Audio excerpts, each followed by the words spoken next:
RPS-nya? Kayaknya iya deh, dengan saya itu deh.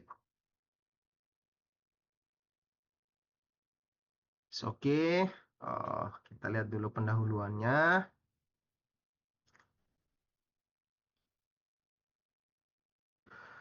Farmakosi.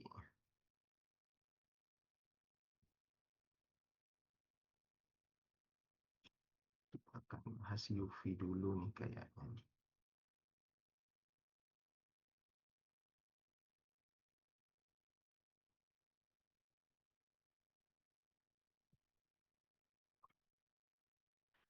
Sudah kita bisa mulai ya materinya ya. Sudah masuk teman-teman semuanya. Oke, bismillahirrahmanirrahim. Assalamualaikum warahmatullahi wabarakatuh. Alhamdulillahirrahmanirrahim. Ala kulli halin wa fi kulli nikmah. Terima kasih adik-adik sekalian atas kehadirannya. Kita ketemu lagi di materi tentang farmakognosi 3. Pada kesempatan kali ini kita akan membahas sebentar dulu ya.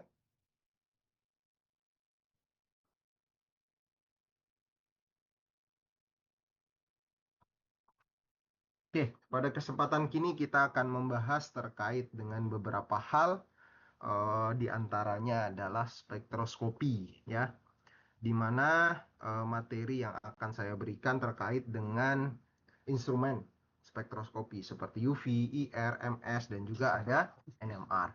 Nanti kita akan lihat secara sekilas fungsi dari kegunaan masing-masing instrumen-instrumen tersebut dan juga implementasinya dalam kehidupan sehari-hari. Dan juga nanti saya pikir di pertemuan-pertemuan berikutnya akan dibahas juga terkait dengan uh, pentingnya instrumen itu di industri farmasi atau mungkin bahkan di uh, perusahaan-perusahaan seperti mungkin contohnya mungkin di uh, apa untuk identifikasi di ini ya di apa di kepolisian untuk identifikasi narkoba atau mungkin identifikasi yang lainnya atau mungkin di kedokteran ya untuk identifikasi penyakit dan segala macam itu alat-alat yang digunakan salah satunya adalah spektroskopi diantaranya itu UV, IR dan juga MS. Oke, namun sebelum itu mari kita berdoa menurut agama dan kepercayaan kita masing-masing. Mudah-mudahan apa yang kita diskusikan bersama, apa yang kita eh, pelajari bermanfaat untuk kita bersama. Berdoa mulai. Bismillahirrahmanirrahim. Oke, selesai. Oke, namun sebelum kita masuk materinya, ada yang mau didiskusikan? Adik-adik sekalian?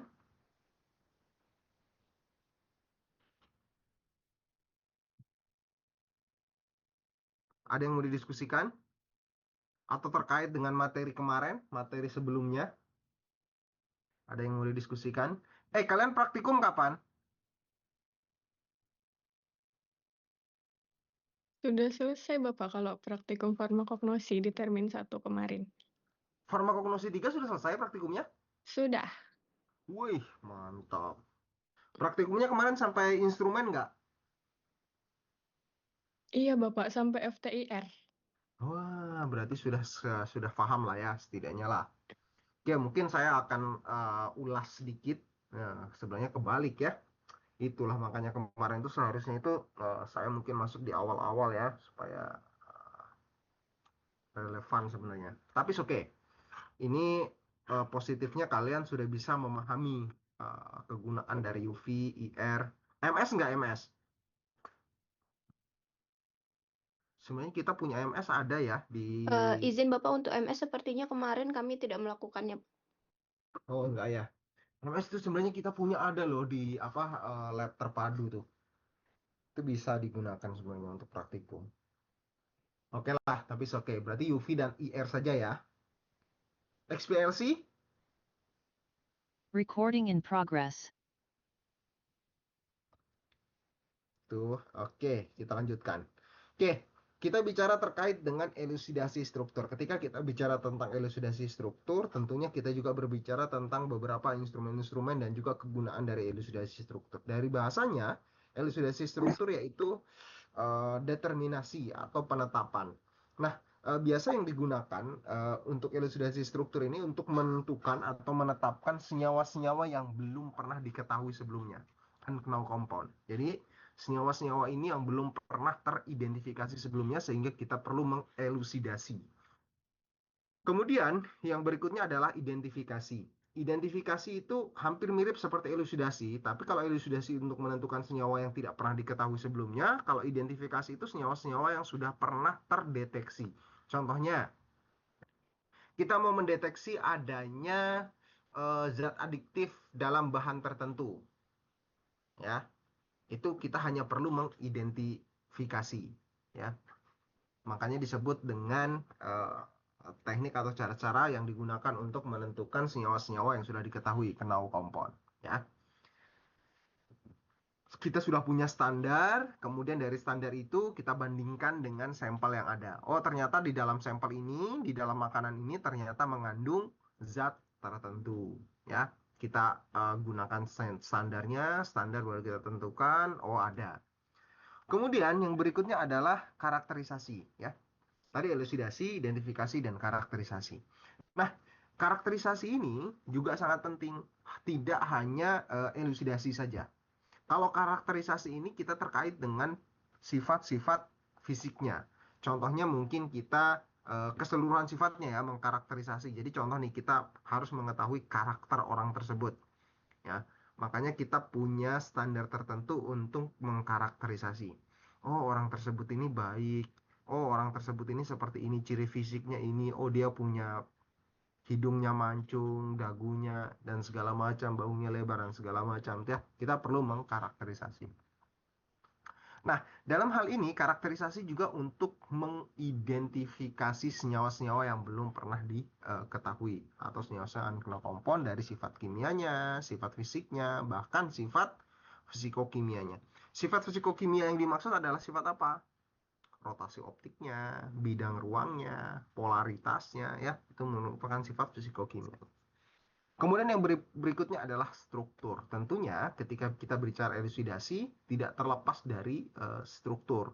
Apa yang mau kita karakterisasi, apa yang mau kita determinasi, apa yang mau kita identifikasi. Oh ternyata yang perlu kita identifikasi dan karakterisasi adalah strukturnya. Struktur dalam hal ini adalah struktur-struktur senyawa organik karena kita berbicara terkait dengan farmasi, ya. Kita berbicara dengan bahan-bahan obat yang memang notabene kebanyakan sumbernya dari alam. Makanya kita sebut dengan senyawa organik. Nah, untuk struktur ini, senyawa-senyawa organik ini memang sangat beragam. Dari senyawa-senyawa yang kompleks hingga senyawa-senyawa yang sederhana. Contohnya seperti ini. Ya, contohnya adalah ini. Contohnya adalah parametilbenzaldehid. Parametilbenzaldehid ini merupakan senyawa marker dari kencur, ya. Ini merupakan ciri tanda penanda bahwa di dalam kencur itu ada senyawa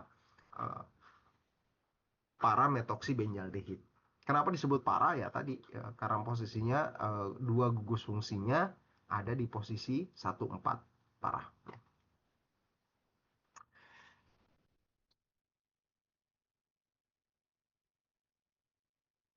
Oke, kita lanjut. Nah, yang berikutnya adalah senyawa yang kompleks. Ini lihat, ini merupakan senyawa yang kompleks. Nah, dalam senyawa yang kompleks ini, di sini bukan hanya banyak karbonnya, banyak jumlah karbonnya, tetapi dia memiliki konformasi yang sangat banyak. Ya. Dia memiliki konformasi. Konformasi itu biasa diperoleh dari senyawa-senyawa atau struktur-struktur yang mempunyai karbon chiral. Karbon chiral, ya. Karbon chiral. Karbon chiral itu biasa dilambangkan dengan karbon, kemudian ada diberikan bintang. Siapa yang masih ingat apa definisi dari karbon chiral? Retno. Retno Ayu Anggoroning sih. Ya. Retno, masih ingat? Iya, Bapak. Karbon chiral atau C-chiral itu biasanya atom karbon yang mengikat 4 gugus fungsi yang berbeda. Oke, that's right. Betul sekali ya. Terima kasih banyak.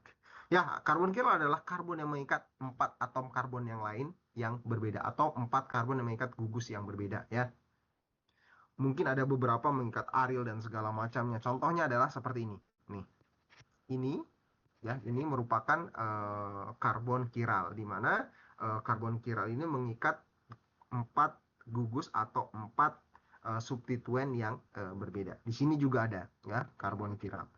Ada 2 karbon kiral yang terdapat di sini. Dari karbon kiral ini kita bisa mengetahui posisi 2 dimensinya. Entah itu konformasinya, ruangnya, bahkan letaknya. Ketika kita berbicara tentang konformasi ruang, tentunya kita harus lihat dulu posisinya. Dia posisinya dalam posisi kursi apa posisi perahu ya. Tentunya kalian juga pernah belajar pada saat kita bicara tentang kimia organik. Atau yang berikutnya, dia dalam cincin terbuka, cincin dalam bentuk cincin tapi dia tidak dalam bentuk benzen, tidak dalam bentuk ikatan rangkap. Sehingga kita bisa mengetahui dia posisinya alfa atau beta. Ya. Alfa itu artinya menjauh ke kita. Ini yang garisnya putus-putus ini ya. Ini alfa, sedangkan yang ini beta. Yang garisnya tebal. Oke, kita lanjutkan. Nah, untuk ilustrasi ini ada beberapa metode. Yang sering kita dengar itu ada 2 metode kimia dan juga metode psikokimia. Kalau metode kimia yaitu biasa kita gunakan dengan metode-metode proses reaksi ya, seperti mungkin tes gugus fungsi, kelarutan, berat molekul, dan juga beberapa analisis elementer. Nah, tentunya dari metode-metode ini banyak kelemahannya ya, diantaranya yaitu jumlah yang kita butuhkan banyak, karena ketika kita mereaksikan jumlahnya yang kita butuhkan itu banyak ya. Contoh, ketika kita praktikum titrasi ya, penentukan larutan kesetimbangan, tentunya kita membutuhkan senyawa yang banyak. Sedangkan senyawa-senyawa yang kita dapatkan di alam itu hasilnya itu sedikit ya. Bahkan 20 mg itu sudah termasuk kategori banyak. 20 mg kalau kita menentukan pengujiannya menggunakan metode kimia, nggak akan bisa terukur ya, karena nggak akan bisa terlihat ketika kita melarutkan minimal dalam konsentrasi molal. Kalau miligram ya, nanomolar nanti masuknya ya, kategorinya. Kemudian metode yang kedua adalah metode psikokimia. Metode psikokimia ini adalah metode-metode yang memang menggunakan instrumen seperti spektroskopi metode. Ada beberapa hal yang memang kita gunakan untuk metode kimia. Contohnya adalah UV, NMR, dan juga ada beberapa kategori NMR. Ada karbon NMR, kemudian ada proton NMR, kemudian ada 2 dimensi NMR ya. Kemudian dari 1 dimensi dan 2 dimensi NMR juga ada beberapa kategorinya. Ada HMBC, HMDC, nanti akan kita lihat ya. Tentunya kelebihannya tadi sampelnya yang dibutuhkan sedikit ya. Waktunya cepat, tidak lama seperti proses reaksi kimia. Oke, sekarang kita masuk terkait dengan instrumennya. Kita bahas dulu yang pertama adalah UV. UV kegunaannya adalah untuk mengidentifikasi adanya gugus kromofor. Ya, perhatikan, UV itu untuk mengidentifikasi adanya gugus kromofor. Gugus kromofor ini terdeteksi karena adanya apa? Karena adanya ikatan pi, ya, atau pi elektron, ya, atau ikatan rangkap, ikatan double bond, karbon dengan karbon atau mungkin double bond yang lainnya, karbon dengan oksigen atau karbon dengan nitrogen ya, ikatan double bond. Ini bisa kita lihat untuk adanya gugus kromofor. Nah, kemudian semakin panjangnya gugus kromofor, semakin terkonjugasinya gugus kromofor, semakin terkonjugasi ikatan pi atau pasangan ikatan rangkap, maka gugus kromofornya juga akan semakin besar. Semakin besarnya gugus kromofor itu berbanding lurus dengan serapan UV. Jadi nilai serapan UV-nya akan semakin besar ya. Itu untuk UV. Kemudian IR. IR itu fungsinya untuk apa? Untuk mengetahui adanya gugus fungsi. Kalau UV tadi untuk gugus kromofor, kalau IR mengetahui gugus fungsi. Apa yang dilihat dari terbentuknya gugus fungsi? Adanya perubahan getaran dan juga ya adanya getaran dalam ikatan kimia. Kita tahu bersama bahwa dalam ikatan kimia ada getaran, ada vibrasi, ya, ada getaran. Dari getaran-getaran ini tentunya memiliki sudut dan juga posisi getaran yang berbeda. Contohnya antara ikatan antara karbon dengan oksigen. Dan kebetulan ikatan di sini adalah ikatan double bond. Tentunya berbeda dengan ikatan hidroksil. Tentunya juga berbeda dengan ikatan amoniak. Ya, akan memiliki perbedaan. Dari perbedaan-perbedaan itu, makanya akan ditabulasi, akan diserap, kemudian ke dalam panjang gelombang IR, ya. IR nanti kita akan lihat ada beberapa nilai-nilai tertentu. Dari nilai-nilai itu kita bisa ketahui, oh ternyata di sekitar 1800 ini adanya gugus karbonil C double bond O. Oh, gugus karbonil ini setidaknya ada 5 jenis gugus karbonil. Siapa yang tahu gugus karbonil apa yang 5 jenis gugus karbonil melibatkan apa saja? Ada yang tahu?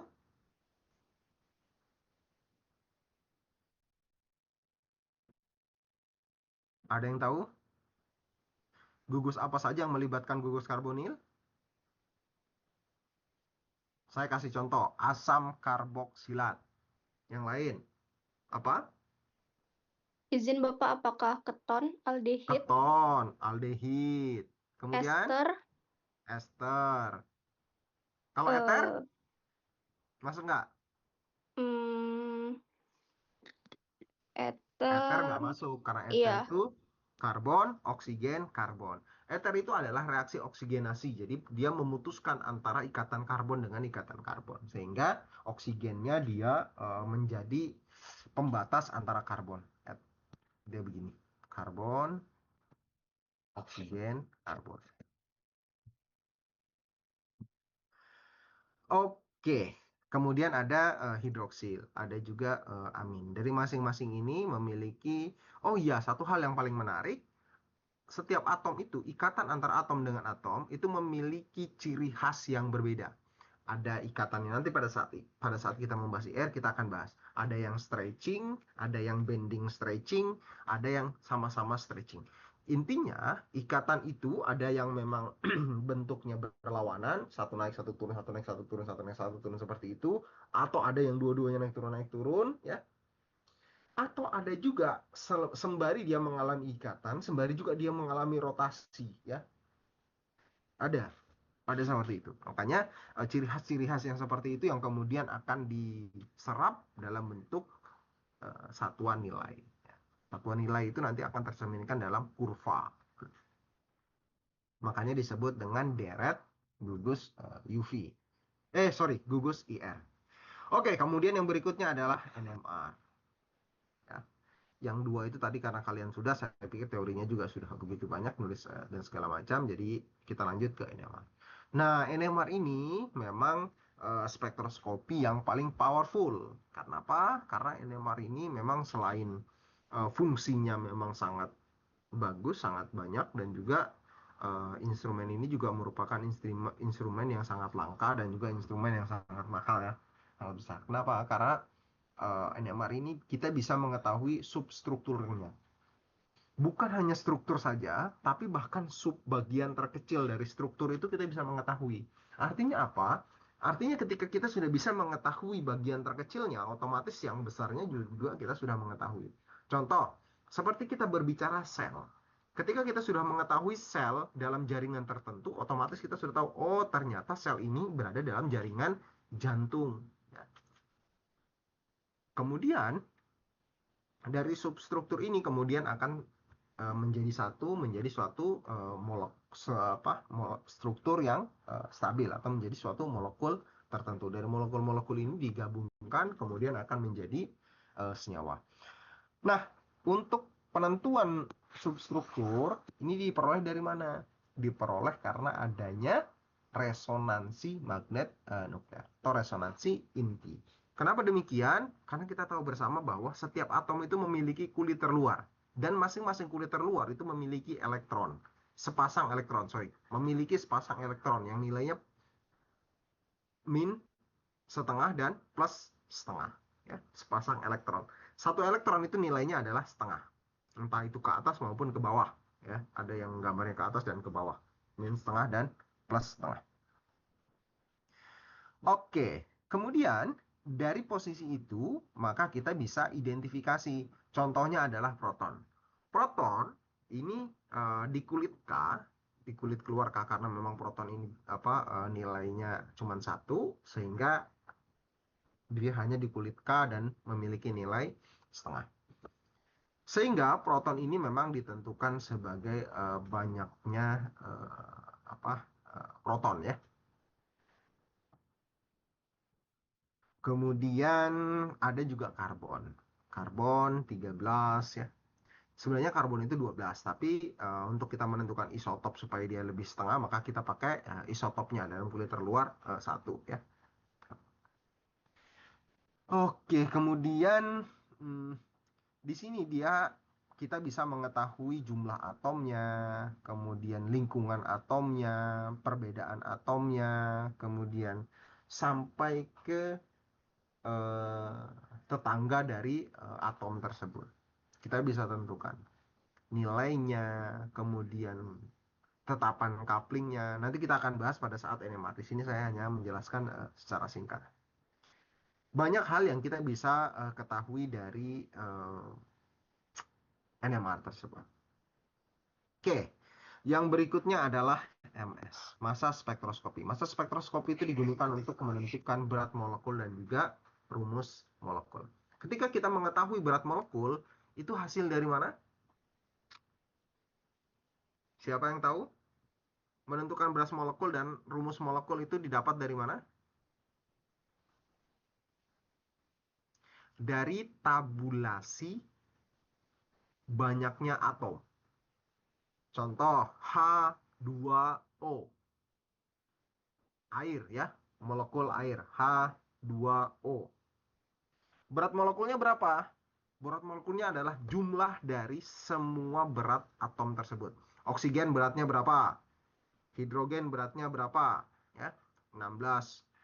Kemudian untuk hidrogen 1, kemudian dijumlah, tabulasi jumlah total dari berat molekul tersebut, jumlah dari atom tersebut. Maka didapatkan berat molekul. Rumus molekul juga sama. Didapatkan dari banyaknya atom, bukan banyaknya jenis. Kalau banyaknya jenis, molekul air, banyaknya jenis atom berapa? Hanya 2, karena hanya ada oksigen dan hidrogen. Tapi kalau banyaknya jumlah, ada berapa jumlah atomnya? Jumlah atomnya ada 3. 1 atom hidrogen, 1 atom oksigen dan 2 atom hidrogen. Dari sini kita bisa pahami untuk menentukan MS itu untuk menentukan berat molekul dan rumus molekul. Berat molekul dan rumus molekul ini diketahui dari adanya apa? Dari adanya tadi, ya, tabulasi atom tersebut.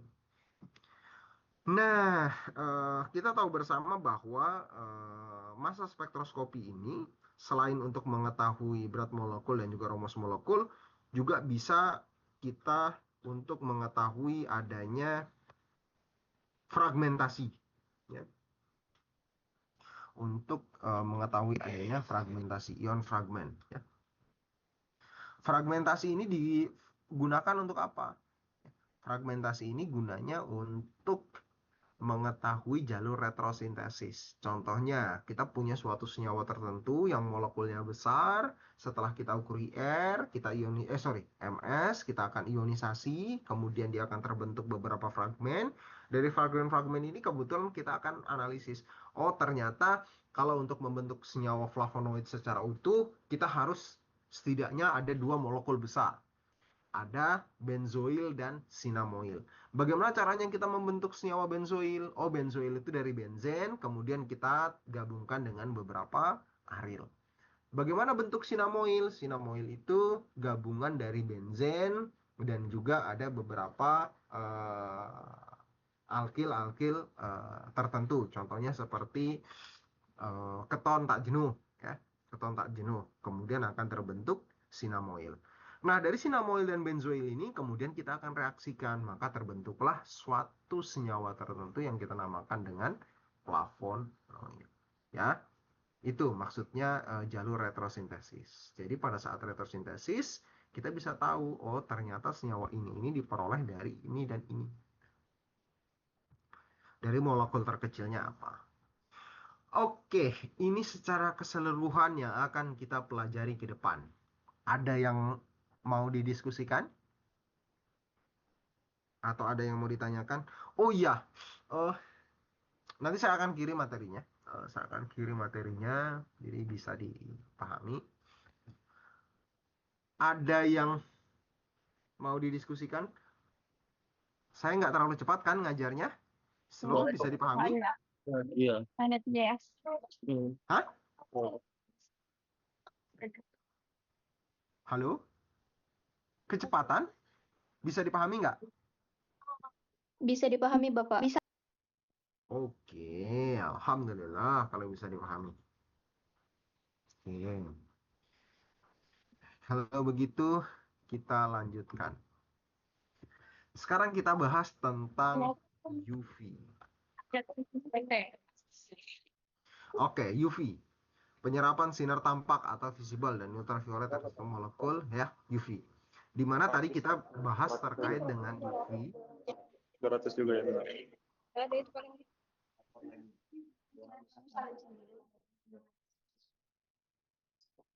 Oh, sebentar, saya mute dulu yang lainnya. Bagaimana ini mute? Host, coba di mute dulu teman-teman yang lain. Oke, ketika kita berbicara tentang UV, itu hanya 3 kemungkinan yang akan terbentuk gugus, yang akan terbentuk panjang gelombang UV. Karena adanya sigma, P, dan N elektron. Ikatan sigma, ikatan P, dan N elektron. Ikatan sigma itu didapat dari mana? Ikatan tunggal. Ikatan P itu didapat dari mana? Ikatan rangkap. N itu didapat dari mana? Pasangan elektron bebas. Ya. Dari ketiga hal ini yang nanti akan menjadikan senyawa itu memiliki gugus kromofor. Dan nilai gugus kromofor itu tentunya ditentukan dengan banyaknya dari ketiga jenis ini. Ini contohnya, ya. Contohnya kita tahu bersama bahwa energi itu mengalami eksitasi, ya, mengalami perpindahan. Dan perpindahan elektron itu mengalami eksistensi, mengalami perpindahan. Dan perpindahan itu membutuhkan energi. Ketika perpindahannya itu dekat, energi yang dibutuhkan lebih kecil ketimbang yang perpindahannya itu jauh. Energi yang dibutuhkan jauh lebih besar. Sama halnya seperti kita, ketika kita berlari sejarak 10 km dengan 10 meter, pasti energi yang dibutuhkan untuk menempuh 10 km akan lebih besar ketimbang hanya 10 meter. Begitu ilustrasinya juga dengan keperluan energi untuk melakukan eksistensi. Jadi, kita bisa mengetahui di sini untuk deret tingkat energi, perpindahan antara satu energi dengan energi yang lainnya. N ke P star, ya, ini energi yang paling rendah, ya, yang paling dekat, ya.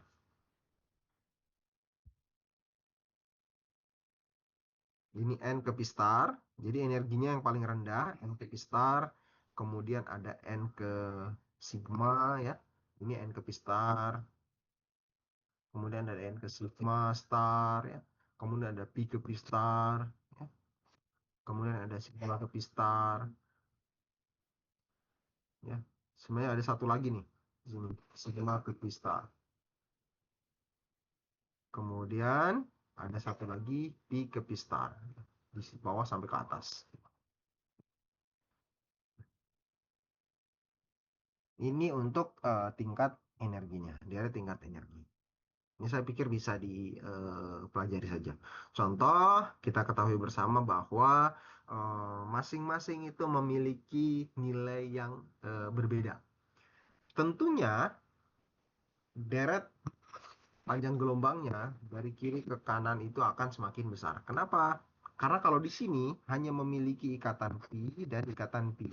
Dua ikatan pi. Satu konjugasi, ya.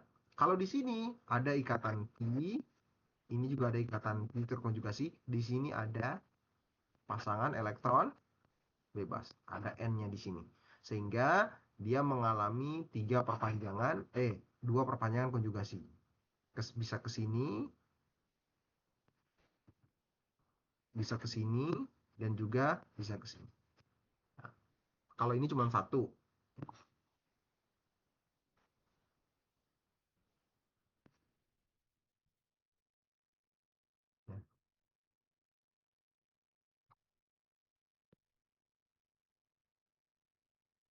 Nah, sedangkan yang ini lebih banyak lagi ya, tentunya nilainya lebih besar lagi. Di sini dia sudah ada 3 konjugasi benzen. Kemudian dia akan keluar lagi ke sini, ada ikatan pi di sini. Di sini juga ada N lagi, ada pasangan elektron bebas. Ya. Makanya panjang gelombangnya akan lebih besar.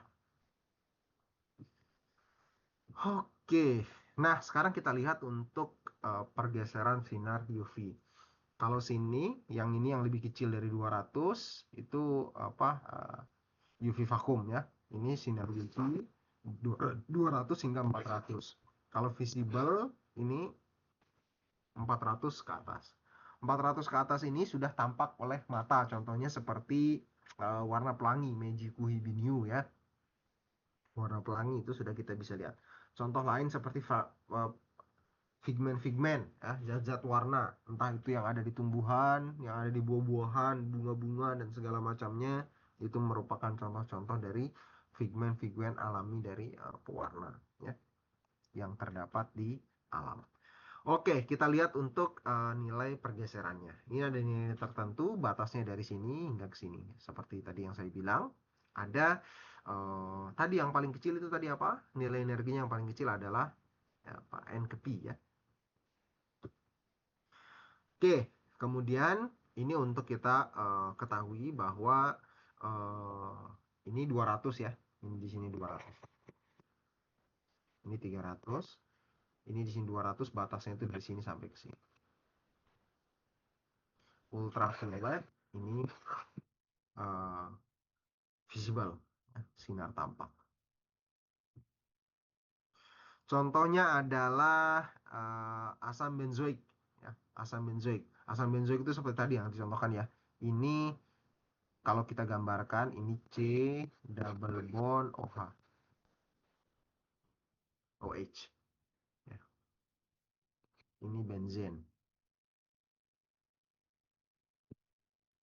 Ini benzen. Asam benzoik. Makanya ketika kita berbicara asam benzoik, dia akan memiliki setidaknya 3 puncak. 3 puncak. Puncak yang pertama adalah puncak untuk benzen itu sendiri. Ya. Kemudian puncak kedua adalah puncak untuk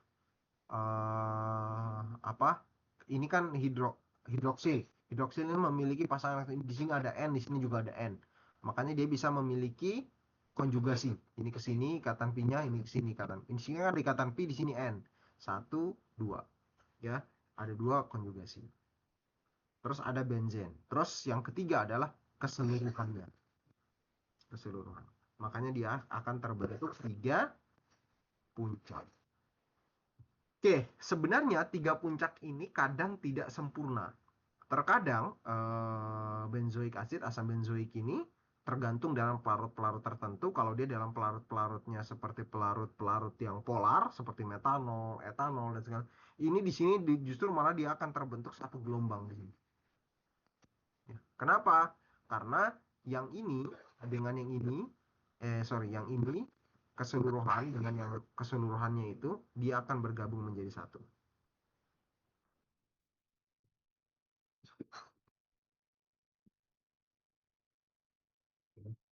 Dia akan bergabung menjadi satu. secara keseluruhannya. Secara keseluruhan dia akan bergabung menjadi satu. Oke, ini saya pikir deretnya tadi juga sudah kita diskusikan ya. Tentunya yang paling kecil yaitu N ke P star ya, dengan nilai energinya sekian ya, lebih kecil dari 105 kilokalori. Kemudian nilai panjang gelombangnya juga lebih kecil dari lebih besar dari 270 nanometer. Nilai panjang gelombangnya. Beda dengan yang lainnya ya. Oh, satu hal lagi yang perlu adik-adik sekalian ingat. Setiap eksitasi itu jaraknya tidak sama. Jadi sigma ke pi, jarak sigma ke pi dengan pi ke n itu jaraknya berbeda. Lebih besar pi ke n. Jaraknya berbeda. Walaupun sama-sama perpindahannya satu, ini satu ke sini, ini juga satu ke sini, tetapi bedanya jauh sekali ya, bisa 2 kali lipat. Kenapa? Karena jarak dari masing-masing kulit mengalami eksitasi itu berbeda. Nah, ini contohnya. Contohnya proses eksitasi untuk senyawa etena. Ya, untuk senyawa etena. Kita lihat yang lebih simpel aja dulu nih, senyawa etena. Dia mengalami eksitasi dari pi ke pi star. Ya, dari pi ke pi star, di mana tadi kita diskusikan bahwa gini, ketika kita melihat elektron terluar dalam suatu elektron terluar itu, ketika dalam elektron terluar itu ada 3 kamar.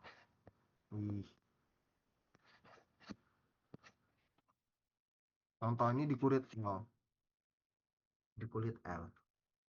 Oke, di kulit L ini ada 3 kamar. 3 kamar ini dia memiliki 4 elektron. Maka ketika dia mengalami 4 elektron, seyogianya harus seperti ini isinya. 4 elektron. Tetapi dalam sebuah aturan tertentu nggak boleh satu kamar itu dibiarkan kosong. Sehingga elektron yang satu di sini harus mengalami eksitasi ke sini. Ini harus ke sini. Ya. Sedangkan yang ini akan hilang. Seperti ini. Maka dia harus setengah penuh. Ya. Menurut aturan, dalam suatu kulit, kamar itu harus semuanya terisi setengah penuh. Kalau seandainya cuma 3, ya harus 3-3-nya terisi setengah penuh seperti ini. Maka akan terbentuk eksistensi. Ya, maka akan terbentuk eksistensi. Nah, kalau cuma 3, pertama yang terisi itu di mana? Ini kan tadi kita berbicara 4. Ini saya ilustrasikan ya. Ulangi.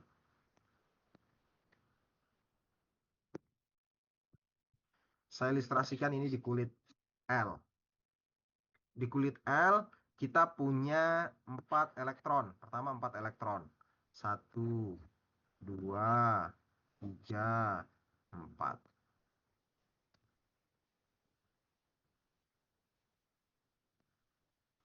Ini salah.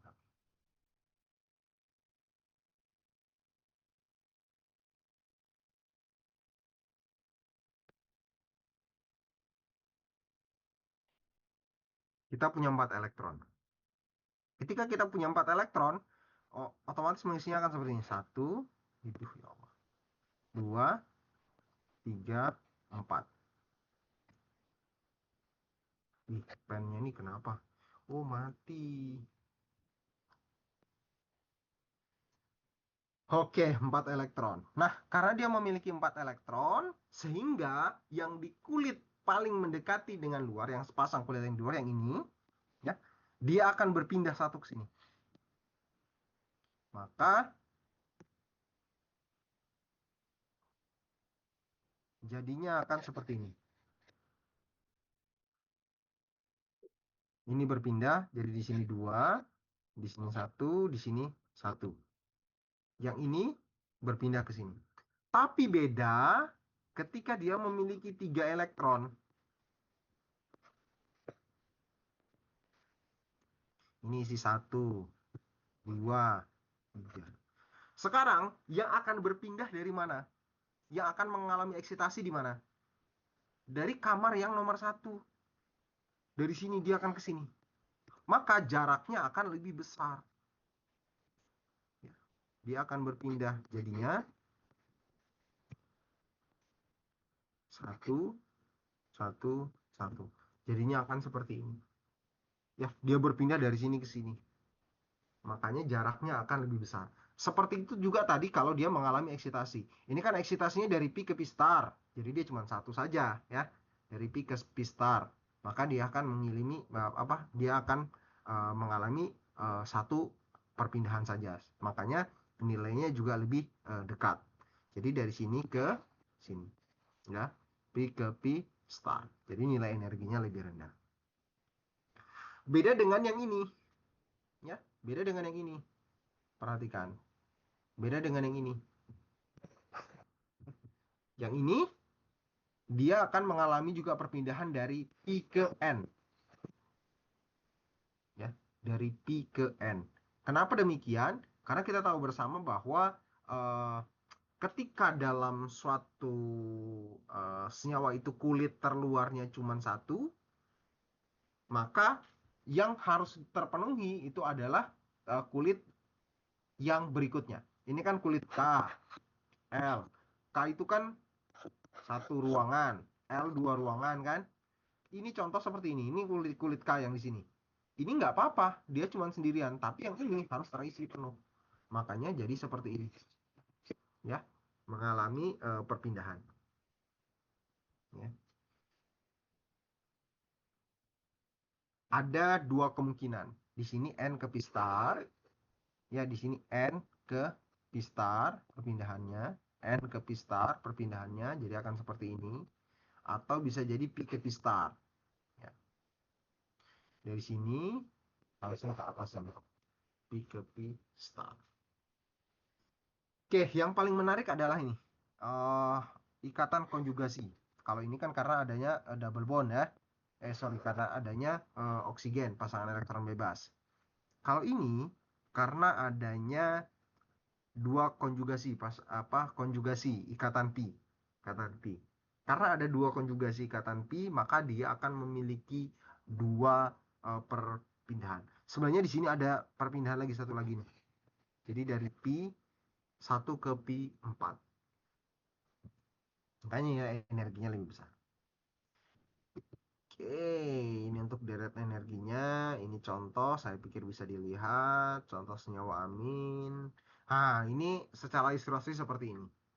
Ini ada sampelnya, kemudian sampel itu kemudian kita akan lihat dengan absorbasi tertentu, kemudian akan dibaca oleh detektor. Detektor ini kemudian akan mengirimkan dalam bentuk spektrum. Spektrum ini akan kita bisa lihat, entah itu dia ke bawah maupun ke atas. Jadi sama ya, ada spektrum yang memang dia grafiknya ke bawah, seperti ini. Ada juga yang dia ke atas, seperti ini. Sama saja. Cuman nanti kita lihat peak puncaknya di sini berapa, ya. Lembahnya di sini nilainya berapa dengan puncaknya di sini nilainya berapa. Maka di situ akan kita lihat berapa dari titik puncaknya. Ini secara lebih mendetail untuk mirror. Ini kalau seandainya dia punya dua mirror ya, detektor. Ada detektor 1 dan detektor 2. Karena detektornya itu biasa sinar UV itu biasa kita pasang satu detektor atau dua detektor. Kalau kita pasang dua detektor, biasa kita bisa mengukur senyawa-senyawa yang di bawah 200. Contohnya menggunakan detektor APS. Kemarin pada saat kalian belum ya. Di lab kita belum ada dua detektor ya. Masih cuma satu detektor yang panjang gelombangnya di atas 250 sampai ke 750 kalau nggak salah. Jadi ini yang di bawah 200 belum ada.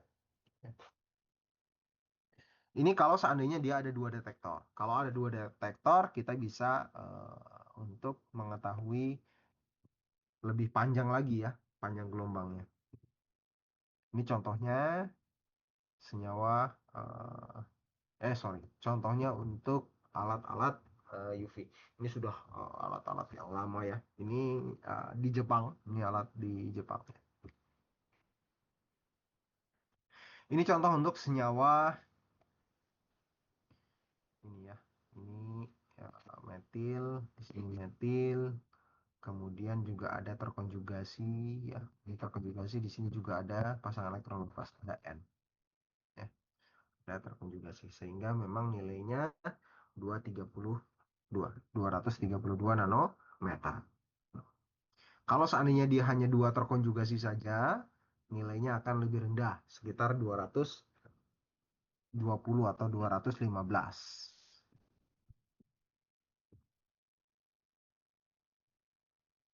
Oke. Ini saya pikir prinsipnya sama ya. Ada ini untuk teori Lambert-Beer. Ini bisa dipelajari.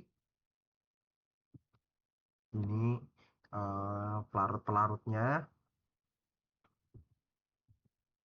Ini juga bisa dipelajari. Oh, di sini yang paling ini adalah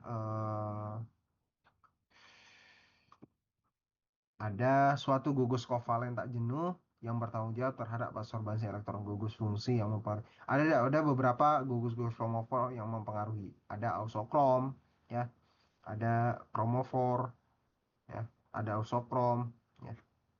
Ini juga bisa kita lihat.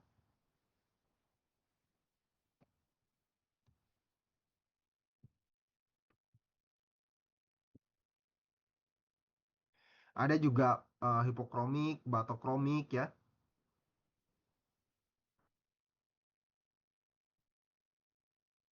Contoh adalah untuk hipokromik. Hipokromik itu panjang gelombangnya bisa lebih meningkat. Yang tadinya di sini, kemudian dia berubah jadi di sini. Atau biasa disebut juga dengan metil oren. Kenapa? Karena dia menggunakan preagennya menggunakan preagen metil oren atau biasa posisinya bentuk, kalau dia dalam bentuk basa warnanya kuning, tapi kalau asam warnanya merah ya. Tergantung dalam kondisinya ya, dalam kondisi basa atau dalam kondisi asam. Oke, ini contohnya nih. Ini contohnya. Sebenarnya prinsipnya sama, cuman ada penambahan metal orange itu ya. Dia ada penambahan hidrogen. Ya, penambahan hidrogen. Dengan adanya penambahan hidrogen, sehingga pasangan elektron bebasnya dia jadi bertambah. Di sini nilainya pasti jadi bertambah. Jadi NH. N itu kan dia memiliki 3 ikatan, tapi di sini posisinya dia karena ada H, maka dia muatannya jadi positif. Ya. Jadi ada ketambahan satu konjugasi. Tambahan satu konjugasi. Makanya panjang gelombangnya jadi bertambah. Yang tadinya 242 jadi 546. Oh iya, ini dia mengalami resonansi. Artinya dia mengalami kesetimbangan. Tidak bisa kita pastikan dalam kondisi apa dia bentuknya yang ini atau yang ini. Makanya panjang gelombangnya meningkat. Ya. Kalau seandainya posisinya seperti ini, benzen yang ini, benzen 1 dengan benzen 2 ini tidak berhubungan. Kenapa? Karena tidak ada jembatan ikatan pi di sini. Karena tidak ada. Tapi kalau dia beresonansi, berpindah, elektron positifnya dari sini dia berpindah ke sini, maka di sini ada ikatan pi. Karena ada ikatan pi, maka di sini bisa beresonansi, bisa menyeberang. Jadi ini dari sini ke sini, ini ke sini, kemudian ini ke sini, ya. Di sini ada N di sini ada N juga, nanti bisa masuk sampai ke sini. Makanya panjang gelombangnya lebih bertambah. Oke. Kemudian dari senyawa tertentu yang memang contoh nih. Ini ada satu gugus yang mirip ini dengan yang ini gugus yang mirip. Cuman di sini ada furan, terbentuk furan ya. Di sini terbentuk furan, adanya siklik di sini. Makanya jadi tak berwarna. Kenapa demikian? Kenapa tak berwarna? Karena terputus ikatan pi-nya, ya. Jadi ikatan pi-nya terputus. Di sini tuh hilang. Jadi ikatan pi-nya nggak terkonjugasi. Jadi sendiri-sendiri dia, terisolasi. Benzen di sini satu, benzen di sini satu, benzen di sini satu. Makanya dia tidak berwarna.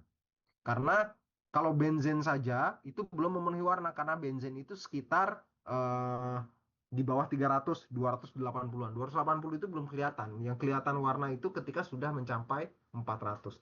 Tapi beda dengan di sini. Kalau di sini dia akan terbentuk ikatan pi. Karena di sini terbentuk ikatan pi, akibatnya ketiga benzen ini terhubung dengan konjugasi.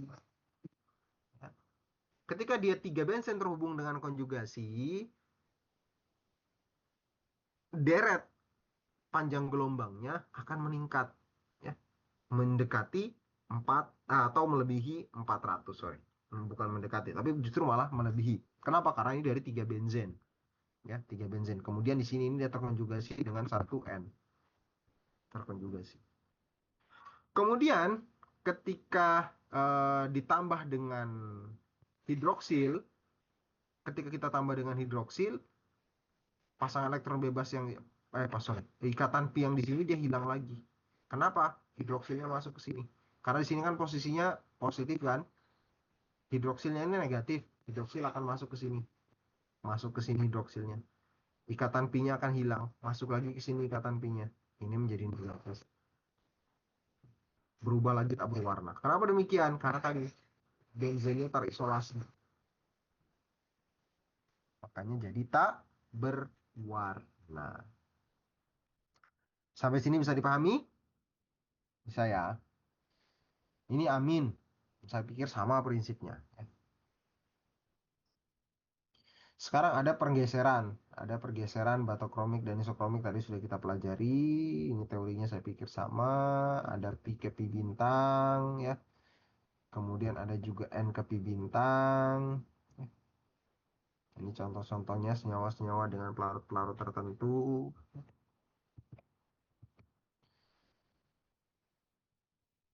Kenapa ini nggak bisa dihilangkan ini? Hidden.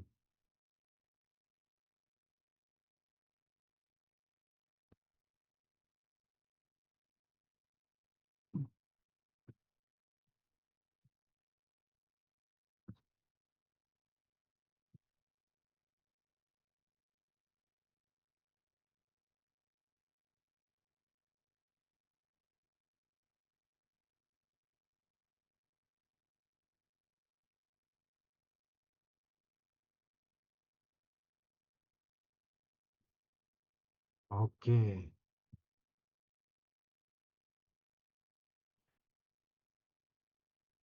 Ada beberapa konjugasi-konjugasi.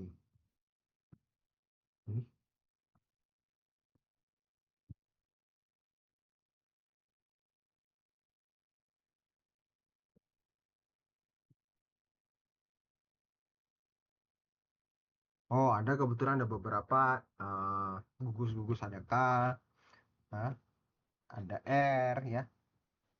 Terus kemudian ada B, benzen, ya. Ini bisa dilihat. Ada E, ini bisa dilihat. Oke.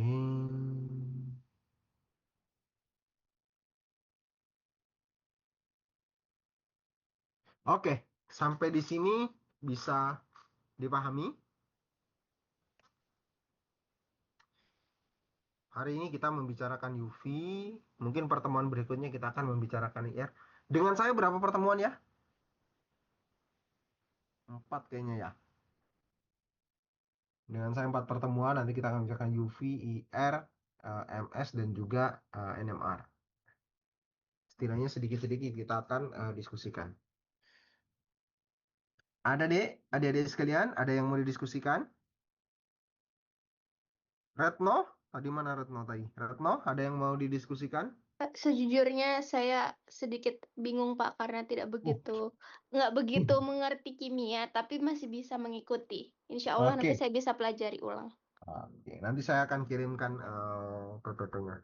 Bingungnya di bagian mana? Di apa yang tidak begitu mengerti? Yang di bagian pipi tadi, Pak. Oke, sebenarnya mudahnya seperti ini. Ini saya ilustrasikan lebih mudahnya. Saya ulangi dari awal ya. Ini saya singkat secara keseluruhan lebih mudah. Mohon maaf ya, Pak, sebelumnya. Oke. eh Gugus UV itu untuk mengetahui adanya spektroskopi UV itu untuk mengetahuinya ada gugus kromofor. Yang menjadi gugus kromofor itu ada 3 hal yang terikat di dalamnya. Adanya ikatan sigma, rangkap 1, ikatan pi, rangkap 2, ikatan pasangan elektron bebas atau biasa disimbolkan dengan N. Jadi perhatikan, yang membentuk gugus kromofor itu hanya 3 lambang ini. Sigma, pi, dan N. Ya. Semakin banyak semakin banyak lambang ini yang terkonjugasi, yang terikat berbarengan, ya. Terkonjugasi artinya terhubung ya. Yang terhubung, maka gugus kromofornya akan semakin besar. Ketika gugus kromofornya akan semakin besar, ketika nilainya akan semakin besar, sehingga pergeserannya juga akan nilainya semakin besar. Ya. Semakin besar nilainya. Semakin besar nilainya, kemudian warnanya juga akan semakin nampak. Warna ini kita bisa lihat untuk sinar UV itu dari 200 sampai 400 untuk UV. Visible itu dari 400 sampai 750. 200 sampai 400 ini nggak bisa kita lihat. Hanya bisa menggunakan spektroskopi UV. Ya. Oke, kemudian kita lanjutkan. Nah, dari hasil spektroskopi UV ini ada beberapa dari 3 karakter ini, sigma, pi, dan N, itu ada beberapa hal yang mempengaruhi. Contohnya adalah batokromik dan isokromik. Batokromik itu pergeseran ke arah tinggi, lebih tinggi. Kalau isokromik, pergeseran ke bawah. Contoh, senyawa yang nilainya di 325. Kita tambah dengan reaksi tertentu, reaksi batokromik.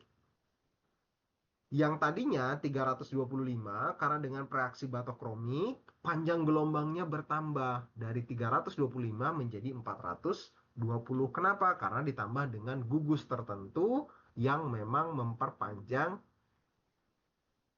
ikatan rangkap. Begitu juga dengan isokromik. Kalau isokromik justru malah menurunkan. Ya. Yang tadinya 325 dengan penambahan gugus tertentu, malah konjugasinya terputus. Yang tadinya ada 4 konjugasi, 325 terputus 1, jadi 280. Ya. Oke, sampai sini bisa dipahami ya. Secara keseluruhan seperti itu. UV itu mudah kok sebenarnya. UV itu kita hanya mengetahui gugus kromofor. Jadi kita hanya melihat adanya ikatan pi saja. Yang lain itu sebagai pendukung doang. Yang penting ada pi. Kalau ada pi, ada berapa banyak pi-nya? Oh, ada 2 pi-nya. Kalau ada 2 pi-nya, kira-kira sekitar 230-an. 2 pi-nya. Ada 2 ikatan pi-nya. Kalau ada 2 pi, kemudian ketambah dengan N, oh berarti ketambah sekitar 15 nilai N-nya. Ya, ketambah sekitar 15. Ada lagi, tambah pi lagi, pi-nya jadi 3. Oh, naik sekitar 280-an. Pi-nya terresonansi menjadi benzen dalam siklik. Oh, naik lagi menjadi 290 sampai ke 300. Itu saya pikir nggak bisa dihafal sih. Saya pikir itu karena kebiasaan saja, karena kebetulan saya biasa. Tapi intinya seperti itu. Dengan banyaknya elektron pi, maka panjang gelombangnya akan bertambah. Bukan hanya banyaknya ya terkonjugasinya. Seperti tadi yang saya bilang, 5pi, sekarang contohnya nih. Retno, saya tanya, kalau 5pi, 5 ikatan rangkap, contoh ada 5 ikatan rangkap, 5-5-nya ini terkonjugasi, nilainya sekitar 480. 5-5-nya ini terkonjugasi, nilainya sekitar 480. 5-5-nya terkonjugasi. Terkonjugasi artinya terhubung. Ya, terhubung. 5-5-nya ini terhubung. 480. Saya reaksikan dengan reaksi tertentu sehingga yang benzen ini, 3 ini terlepas dari yang 2. Jadi terkonjugasinya hanya benzen dengan yang ini. Yang 2 ini. Dia terlepas. Pertanyaan saya, sekarang pergeserannya jadi berapa? Lebih kecil atau lebih besar dari 480? Seharusnya lebih kecil, Bapak. Seharusnya lebih kecil dan menjadi berapa puncak? Dan 3. menjadi 2 puncak. Kenapa? Karena dia terisolasi sendiri-sendiri berdiri dia. Berdiri sendiri. Yang benzen ini yang 3 terkonjugasi itu nilainya sekitar 290-an sampai 300. Yang dua terkonjugasi ini nilainya sekitar 230-an. Jadi akan ada 2 puncak nanti. Sedangkan tadi kalau sama-sama menjadi 1, itu puncaknya hanya 1, muncul di sekitar 480-an. Mudah kan? Lebih mudah banget. dipahami, Bapak. Lebih mudah banget. Kita lihat saja ikan pi-nya. Sekarang saya tambah lagi. Ini ikatan pi-nya tadi 5. Sekarang saya tambah lagi dengan 3 ikatan pi. 3 ikatan pi. Konjugasinya semakin bertambah. Ya. Sudah ada 5, sekitar 480. Saya tambah lagi suatu prekursor tertentu. Batokromik dengan 3 panjang ikatan pi. Lebih 3 panjang. Dan terkonjugasi. Pertanyaannya, berapa gelombang sekarang? Berapa jumlah panjang gelombangnya? Berapa banyak puncaknya? Berapa banyak puncaknya? Puncaknya tetap 1. Kenapa? Karena dia terkonjugasi, dia jadi 1. Tapi nilainya akan bergeser. Yang tadinya 480 karena tambah menjadi 8 jadi 620. Ya, kenapa? Karena jadi 8 ikatan pi-nya. Tapi puncaknya tetap 1. 1 puncak. Kenapa? Karena dia jadi 1. Beda halnya ketika saya sudah punya 5 ikatan pi, sudah punya 5 ikatan rangkap yang terkonjugasi, saya masukkan lagi satu senyawa tertentu, tapi dia nggak terkonjugasi. Masuk, tapi dia masuknya justru malah di aril. Ini benzennya apa? Ini ikatan rangkapnya terikat, dia di aril. Dia terpisah di sini. Puncaknya akan jadi 2. Kenapa? Satunya tetap di 485 untuk yang 5, satunya tetap untuk di 3 di sekitar 300 sekitar 290 sampai 300. Ya. Mudahnya seperti itu. Sampai sini bisa dipahami ya semuanya atau ada lagi yang mau ditanyakan? Mudah, sebenarnya mudah.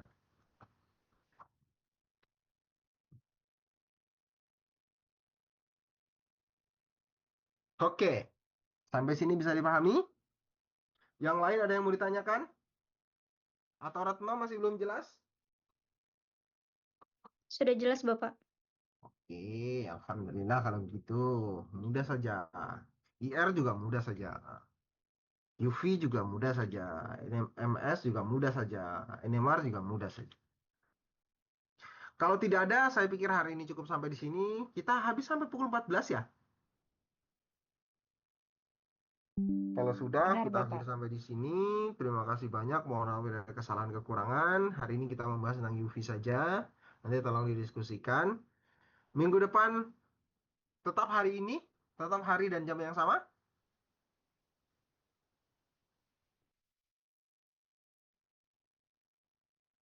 Oke, kalau tetap hari dan jam yang sama, berarti tetap di hari dan jam yang sama. Minggu depan insya Allah kita ketemu lagi untuk membahas IR. Terima kasih banyak sekali lagi. Mohon maaf bila ada kesalahan, kurangan. Terima kasih. Assalamualaikum warahmatullahi wabarakatuh. Saya tutup. Bapak, permisi izin bertanya. Oke. Untuk terkait absensi bagaimana ya, Bapak? Saya belum buka start tadi ya. Belum, Bapak. Waduh, saya lupa saya. Eh, sebentar saya buka sekarang. Saya lupa. Sorry.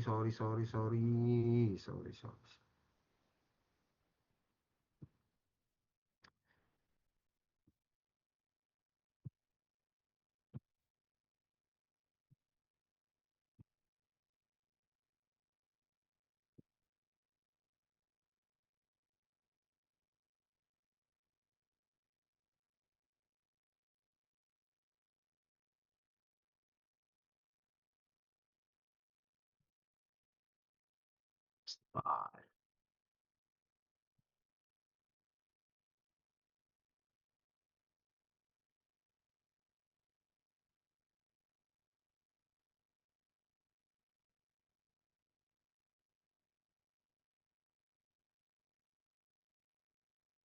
Farmakognosi 3 kelas A. Oke.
Recording stopped.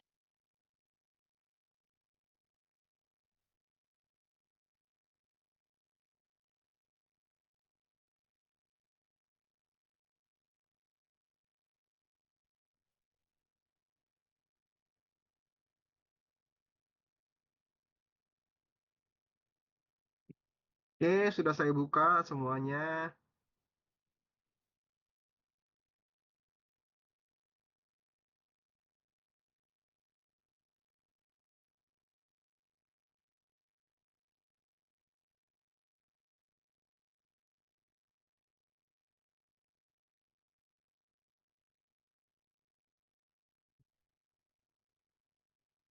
Spektroskopi UV.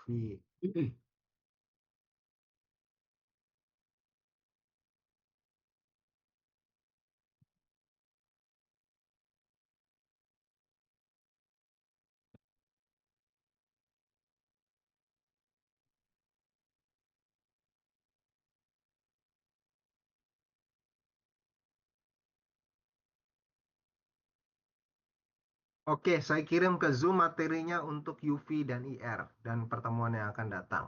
Nah, ya. Atau sekalian lah saya kirim semuanya sajalah supaya besok-besok nggak usah ngirim lagi kayaknya. MS dan NMR. NMR ini saya ada dua materinya. Nanti NMR 1 dan NMR 2. NMR 1 itu terkait dengan teori-teorinya, tapi nanti akan kita bahas di materi NMR 2. Oke, silahkan di-download, silahkan diambil semua materinya. Oke, sampai di sini ada yang mau ditanyakan lagi atau ada yang mau dikonfirmasi?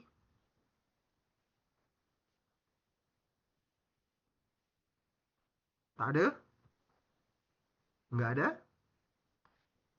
Kalau nggak ada, saya pikir sampai di sini. Saya tutup lagi. Assalamualaikum warahmatullahi wabarakatuh. Saya izin Waalaikumsalam undur warahmatullahi semuanya. wabarakatuh. Waalaikumsalam warahmatullahi Terima wabarakatuh. kasih Bapak. Terima kasih Waalaikumsalam. Makasih, Bapak. Pak. Sama-sama. Sorry. Kalian semester berapa sekarang ya?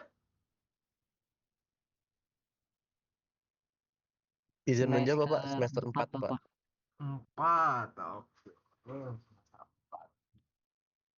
Masih ada berarti materi nanti farmakognosi 4 ya. Oh, betul. Semester depan. Oke lah. Dah.